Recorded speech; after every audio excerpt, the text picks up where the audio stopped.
É verdade. Nervoso.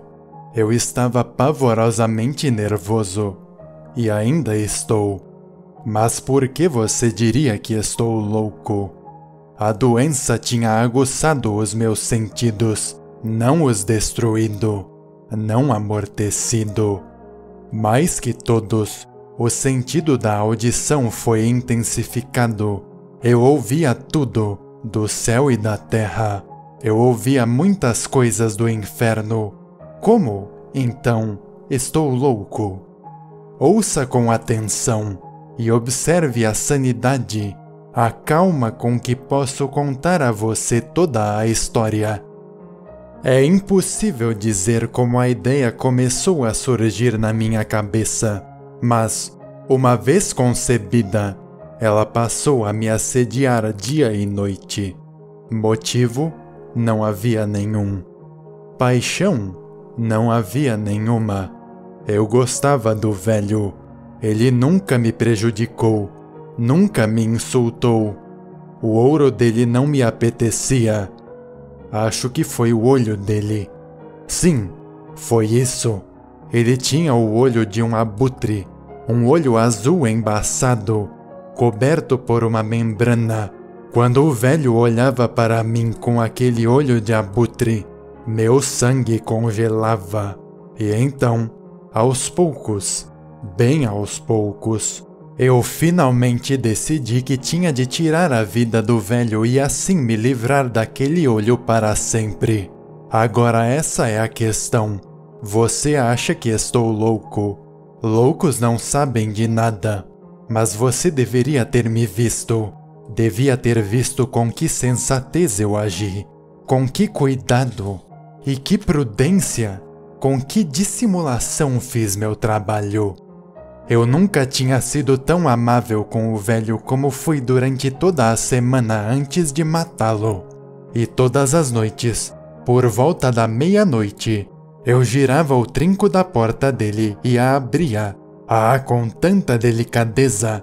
E então, quando já tinha aberto a porta o suficiente para que minha cabeça passasse, eu passava por ali uma lanterna escura, toda coberta para que nenhuma luz se projetasse, e depois eu esticava a cabeça para dentro.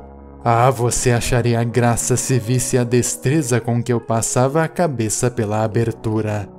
Eu a movia devagar, bem devagar, para não perturbar o sono do velho. Levava 1 hora para passar a cabeça toda pela abertura, até que pudesse vê-lo enquanto ele estava deitado em sua cama. Será que um louco seria assim tão esperto? E então, quando a minha cabeça já estava toda dentro do quarto, eu descobria a lanterna com cuidado. Com muito cuidado. Com cuidado, porque as dobradiças rangiam. Eu a descobria só um pouquinho, de modo que apenas um raio pequeno e fino de luz se depositasse sobre aquele olho de abutre. E fiz isso por 7 longas noites, sempre à meia-noite. Mas encontrava o olho sempre fechado, e então era impossível fazer o trabalho. Porque não era o velho que me perturbava, era o olho maligno que ele tinha. E a cada manhã, quando o dia nascia, eu ia corajosamente até ao quarto e falava com ele corajosamente. Chamava-o pelo nome com um tom cordial e perguntava a ele como tinha passado a noite. Veja que ele teria de ser um velho muito sagaz, de fato, para suspeitar que toda noite, exatamente à meia-noite, eu o observava enquanto dormia. Na 8ª noite, fui mais cauteloso do que costumava ser ao abrir a porta. O ponteiro dos minutos de um relógio se moveria mais rápido do que minha mão. Nunca antes daquela noite eu tinha sentido o alcance dos meus próprios poderes, da minha sagacidade. Eu mal podia conter meu sentimento de triunfo, pensar que lá estava eu, abrindo a porta, pouco a pouco, e ele sequer sonhando com minhas intenções e pensamentos secretos. Cheguei a rir discretamente da ideia, e talvez ele tenha me ouvido, porque de repente se mexeu na cama como num sobressalto. Agora você pode pensar que eu recuei, mas não. O quarto dele estava negro como o breu com a escuridão espessa, já que, temendo ladrões, o velho mantinha as persianas sempre bem fechadas, de medo dos ladrões. Por isso eu sabia que ele não conseguiria ver a porta sendo aberta, e continuei empurrando-a com firmeza, mais e mais. Eu já estava com a cabeça lá dentro, e pronto para descobrir a lanterna, quando meu dedão escorregou no fecho da lata, e o velho saltou da cama e gritou: "Quem está aí?" Fiquei imóvel e não disse nada. Por uma hora inteira, não movi um músculo sequer, e durante esse tempo, não o ouvi se deitar. Ele continuava sentado na cama, escutando, assim como eu tinha feito, noite após noite, prestando atenção aos relógios da morte dentro da parede. Naquele momento ouvi um ligeiro gemido, e eu sabia que era o gemido de um terror mortal. Não era um gemido de dor ou pesar. Ah, não. Era o som baixo e contido que vem do fundo da alma quando ela está tomada pelo pavor. Eu conhecia bem aquele som. Muitas noites, bem à meia-noite, enquanto o mundo todo dormia, o som tinha vazado de meu próprio peito, aprofundando, com seu eco pavoroso, os terrores que me ocupavam. Digo que os conhecia bem. Eu sabia o que o velho sentia, e tive pena dele. Embora meu coração gargalhasse, eu sabia que ele estava acordado desde o primeiro ruído, quando se virou na cama. Os temores, desde então, vinham crescendo dentro dele. Ele vinha tentando imaginar que os temores eram infundados, mas não conseguia. Ele vinha dizendo a si mesmo: "É só o vento na chaminé? É só um camundongo andando pelo chão? Ou é apenas um grilo que cricrilou por um instante?" Sim, ele vinha tentando se confortar com essas suposições, mas percebeu que era tudo em vão. Tudo em vão, porque a morte, ao abordá-lo, o perseguiu com sua sombra negra e envolveu com ela a vítima.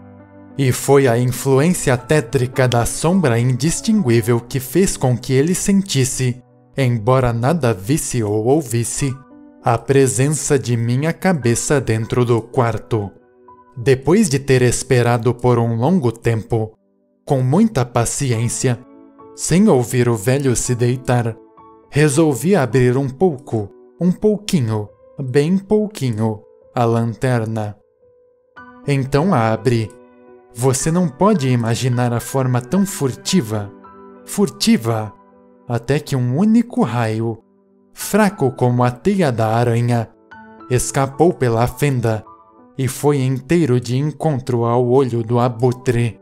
Ele estava aberto, bem aberto, e eu fiquei furioso quando olhei para ele. Eu o vi com perfeita clareza, aquele azul desbotado, coberto por um véu hediondo que gelou meu osso até o tutano. Mas não pude ver mais nada do rosto ou da pessoa do velho, porque tinha direcionado o raio, como que por instinto, precisamente sobre o maldito olho. E eu não lhe disse que o que você pensa ser loucura não passa de extrema sensibilidade? Agora, eu digo, chegou aos meus ouvidos um som baixo, abafado e rápido, como o de um relógio envolto em algodão. Eu conhecia bem aquele som também. Era a batida do coração do velho. Aquilo aumentou minha fúria, como a batida de um tambor estimula o soldado a ser corajoso. Mas ainda assim me contive e permaneci imóvel. Eu mal respirava, Eu segurava a lanterna sem me mover. Tentei, com toda a firmeza que podia, manter o raio sobre o olho. Enquanto isso, a batida infernal do coração aumentava. Foi ficando mais e mais rápida e mais alta a cada instante que passava. O terror do velho deve ter sido extremo.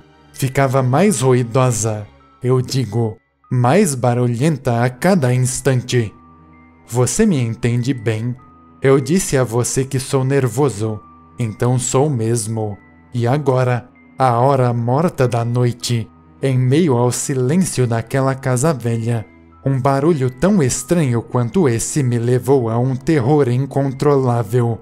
Ainda assim, por mais alguns minutos me contive e fiquei imóvel, mas as batidas só cresciam e cresciam. Eu pensei que o coração fosse explodir, e então uma nova inquietação tomou conta de mim. O som seria ouvido por um vizinho. A hora do velho havia chegado. Com um berro, escancarei a lanterna e pulei para dentro do quarto. Ele gritou uma vez, só uma vez. Num instante, eu o arrastei para o chão e virei sobre ele a cama pesada. Então eu sorri contente, por saber que o trabalho estava feito até ali. Mas, por vários minutos, o coração continuou a bater com um som abafado. Aquilo, contudo, não me irritou. Ele não seria ouvido através da parede. Depois de algum tempo, cessou. O velho estava morto. Retirei a cama e examinei o cadáver. Sim, ele estava morto.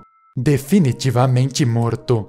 Coloquei a mão sobre o coração dele e a mantive lá por vários minutos. Não havia pulsação. Ele estava definitivamente morto. O olho dele não mais me perturbaria. Se você ainda acha que sou louco, não pensará assim quando eu descrever as sábias precauções que tomei para ocultar o corpo. A noite já se aproximava do fim e eu trabalhava rapidamente, mas em silêncio. Primeiro, desmembrei o corpo.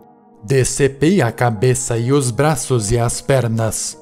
Depois retirei 3 tábuas do piso do quarto e depositei tudo entre os barrotes. Então, recoloquei as tábuas com tanta astúcia, com tanta destreza, que nenhum olho humano, nem mesmo o dele, poderia ter detectado algo de errado. Não havia nada para lavar, nenhuma mancha de qualquer tipo, nenhum pingo de sangue. Eu tinha sido muito cuidadoso com aquilo. O ralo do banheiro tinha absorvido tudo.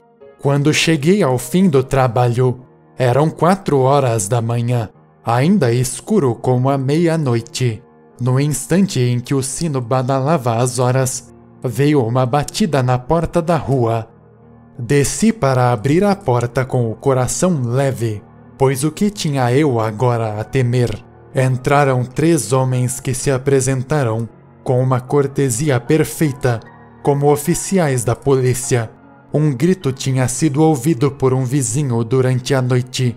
A suspeita de crime foi levantada. A informação tinha sido registrada na delegacia de polícia. E eles, os oficiais, tinham sido designados para vasculhar o local. Eu sorri, pois o que tinha eu a temer? Convidei os cavalheiros a entrar. O grito, eu disse a eles, tinha sido meu, em um sonho. O velho, eu mencionei, estava ausente, no campo. Conduzi os visitantes pela casa toda. Convidei-os a procurar. Procurar bem. Eu os guiei, depois de algum tempo, até o quarto dele. Mostrei a eles os tesouros do velho, seguros, intactos, no entusiasmo de minha confiança. Trouxe cadeiras para o quarto e desejei que eles ficassem ali para descansar de suas fadigas, enquanto eu mesmo, na audácia selvagem de meu triunfo perfeito, coloquei minha cadeira sobre o exato lugar abaixo do qual repousava o cadáver da vítima. Os oficiais estavam satisfeitos. Minhas maneiras os tinham convencido. Eu estava notoriamente à vontade. Eles se sentaram e, enquanto eu respondia animadamente, eles conversavam sobre coisas corriqueiras.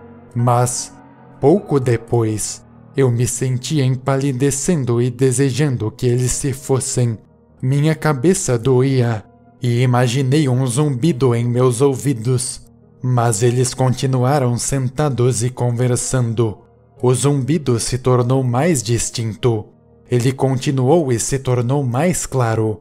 Eu falava com mais liberdade para me livrar da sensação. Mas o zumbido continuou e ganhou precisão. Até que, afinal, descobri que o barulho não vinha de dentro de meus ouvidos. Não admira que agora eu estivesse muito pálido, mas eu falava com mais fluência e em voz mais alta. Mas o som crescia, e o que eu podia fazer? Era um som baixo, abafado e rápido, bem parecido com o som que um relógio faz quando envolto em algodão. Eu arfava em busca de ar, e mesmo assim os oficiais não ouviam. Eu falava mais rápido, com mais veemência, mas o barulho crescia continuamente. Eu me levantei e falei sobre trivialidades, em um tom alto e gesticulando com energia, mas o barulho continuava a crescer com firmeza. Por que eles não iam embora? Eu dava passos pelo chão para lá e para cá, com passadas largas e pesadas, como se estimulando a fúria com as observações dos homens. Mas o barulho continuava aumentando. Ah, Deus! O que podia eu fazer? Eu espumava, eu delirava, eu praguejava, eu balançava a cadeira na qual estava sentado e a fazia ranger nas tábuas. Mas o barulho estava acima de tudo e continuava a aumentar. Ele cresceu mais, e mais, e mais. E mesmo assim os homens tagarelavam animadamente e sorriam. Seria possível que eles não o ouvissem? Deus Todo-Poderoso! Não! Eles ouviam, eles suspeitavam, eles sabiam, eles estavam zombando do meu horror. Foi o que pensei, e é o que penso. Mas qualquer coisa seria melhor do que essa agonia. Qualquer coisa seria mais tolerável que essa chacota. Eu não podia mais suportar aqueles sorrisos hipócritas. Sentia que precisava gritar ou morrer. E então, de novo, ouça, mais alto, mais alto, mais alto, mais alto. Canalhas, eu gritei, sem mais dissimulação. Eu confesso o feito. Arranquem as tábuas. Aqui, aqui. São as batidas do maldito coração.